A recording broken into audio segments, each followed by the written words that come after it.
नमस्कार, मी आपल्या सर्वांचे एस.एम.ए चॅनलवरती स्वागत करत आहे व आपण आपल्या चॅनलवर पहिल्यांदाच आला असाल तर आपल्या चॅनलला सबस्क्राईब करा ही विनंती। तर पहिली update, US to India oil export double झाला आहे फेब्रुवारी महिन्यामध्ये अँड रशियन ऑइल एक्सपोर्ट वगैरे घसरला आहे। त्याचं मेन रिझन USने काही सँक्शन वगैरे ऑन द रशियन ऑइलवर लावले आहेत।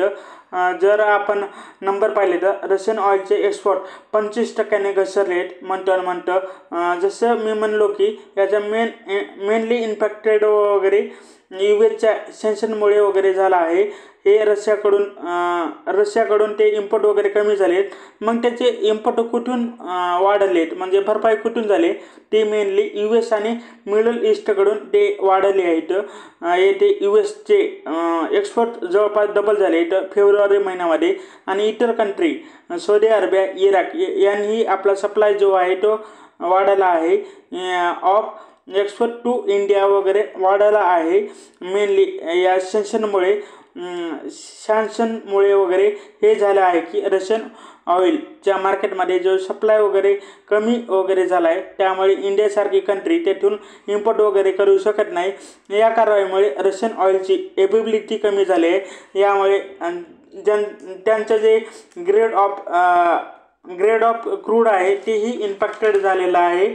यामुळे साहजिकच इंडियन रिफायनर्सना US आणि मिडल ईस्टकडून ऑइल परचेस करावं लागत आहे, ज्यामुळे की रशियन ऑइल सप्लायचे वगैरे भरपाई करू शकतात। तर आताही मिस्टर ट्रम्प वगैरे प्रेशर टाकत आहेत।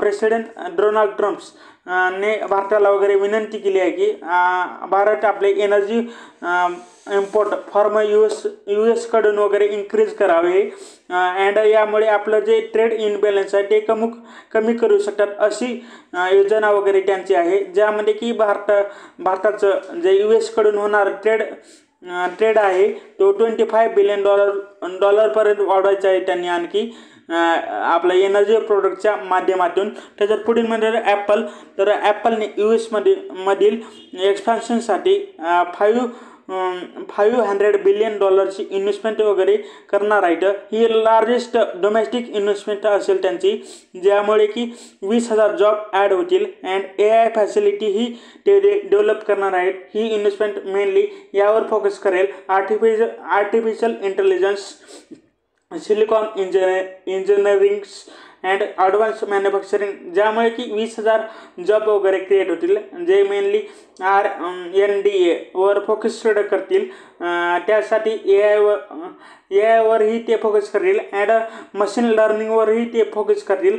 आणि ॲपल या इन्व्हेस्टमेंटमध्ये आणखी एक नवीन मॅन्युफॅक्चरिंग फॅसिलिटी ओपन करणार आहे इन द ह्युस्टन, जी ॲपलची इंटेलिजन्सीसाठी सर्व्हिस तयार करण्यासाठी समर्पित असेल। यासाठी ॲपल एक लॉन्चिंग करणार आहे in the manufacturing anti-dummy in Detroit, जो की युनिव्हर्सिटीसोबत पार्टनर करेल इन मिशिगन स्टेट, ज्यामुळे की बिझनेस अँड वर्कर्सना वगैरे ट्रेन केलं जाईल AI driven and smart manufacturing टेक्निक्समध्ये।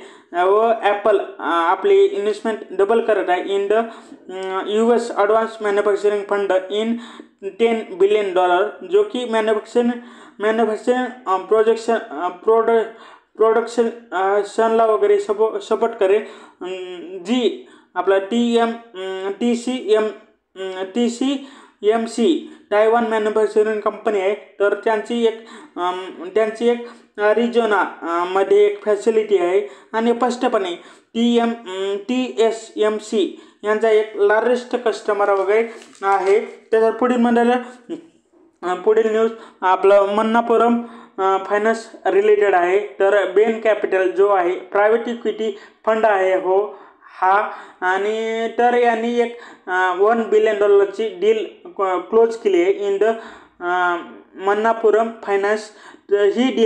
या डील अंतर्गत जे मन्नापुरम फायनान्समध्ये कंट्रोलिंग स्टेक त्याने विकत घेतले व जे प्रमोटर आहेत मिस्टर नंदकुमार VP यांच्याकडे आता 35% वगैरे स्टेक वगैरे तेवढी त्यांच्याकडे ओनरशिप आहे। तर त्यांचे स्टेक ॲक्वायर करण्याची गोष्ट वगैरे करत आहेत. ते मन्नापुरम जे आता अराऊंड म्हणजे 17,000 करोडचे मार्केट कॅप आहे. बेन हा पैसा वगैरे इन्फ्यूज करून एक म्हणजे प्रेफरेन्शियली अलॉटमेंट वगैरे घेत आहे. ते स्टेक प्रोमोटरकडून बाय करतील आणि हे प्रेफरेन्शियली अलॉटमेंटची प्राईस 20.5 to 15% हायर असेल करंट मार्केट प्राईस पासून. अँड ही एक्सपेक्टेड ब्लेंड प्राईस जी आहे या म्हणजे या शेअरसाठी 237 ते 240च्या दरम्यान असू शकते पर शेअर. बेन कॅपिटल येथे 25% इनिशियली अक्वायर वगैरे केल्यानंतर ते ओपन ऑफरही देऊ शकतात उर्वरित 26% स्टेकसाठी. त्यानंतर त्यांचे कंपनी टोटल स्टेक अराउंड 50%च्या जवळपास होतील with the potential payment of around 10,000 crore rupees. तर यामुळे साहजिकच बेन मॅनेजमेंट कंट्रोल वगैरे करू शकतो अँड आपला न्यू CEO वगैरे आणू शकतो. तोपर्यंत हे नंदकुमार नॉन एक्झिक्युटिव्ह रोल वगैरे करतील. यामुळे या डीलमुळे काही कालावधी पासूनच या मन्नापुरमचे स्टेक म्हणजे शेअर आहे ते वाढत आहेत. या अगोदर बेन कॅपिटलने IDFC पुनावाला फायनान्स केरळ सोबत एक डील वगैरे करण्याचा प्रयत्न केला होता. ते IDFCच्या इंडियन स्पेसमध्ये एंट्री करण्यासाठी ते प्रयत्न करत होते पण ते झाले नाही. पण आता त्यांनी आपलं मन्नापुरम फायनान्ससोबत डील फायनली डन केलेली आहे. तर पुढील म्हणजे अशोक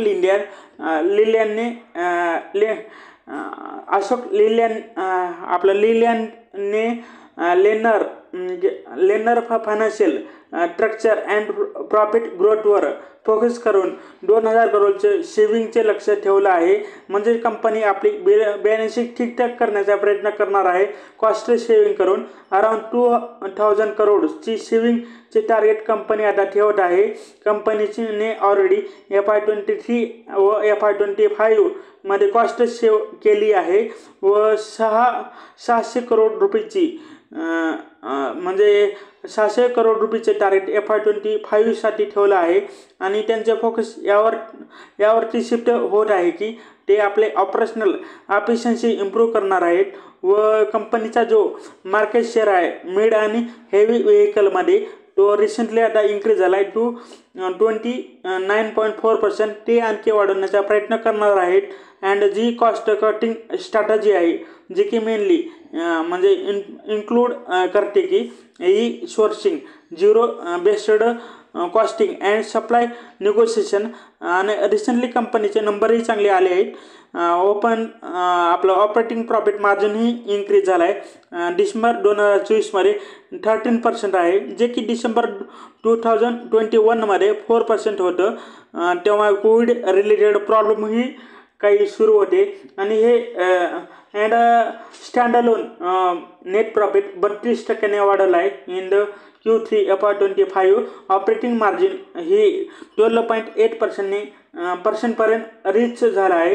कंपनी आपला बिझनेसला वगैरे नॉन ट्रक बिझनेसमध्येही एक्सपांड करू इच्छिते ज्यामध्ये की आपलं spare part, power supply solutions and defence include वगैरे असतील. त्याच्या पुढील म्हणजे आपलं आता पब्लिक सेक्टर बँकेविषयी फायनान्शियल इन्स्टिट्यूशनल मधील आपली हिस्सेदारी कमी करण्यासाठी सरकारने मर्चंट बँकर्स लीगल फर्मची वगैरे शोध मोहीम सुरू केली आहे. डिपम जो एक गव्हर्नमेंटचा डिपार्टमेंट आहे तो सर्व गोष्टी पाहत असतो, याची काळजी घेत असतो. तर त्यांनी आता यासाठी बीड बोलावली आहे मर्चंडाईज बँकर्सकडून. या बीड 3 वर्षासाठी होणार आहे व एक्स्टेबल्स 1 वर्षासाठी वगैरे असेल. आणि आपल्याला माहितीच आहे पब्लिक सेक्टर बँकेमध्ये गव्हर्नमेंटची खूप जास्त शेअर होल्डिंग आहे. उदाहरणार्थ पंजाब नॅशनल बँकमध्ये 90.3% शेअर होल्डिंग आहे गव्हर्नमेंटकडे.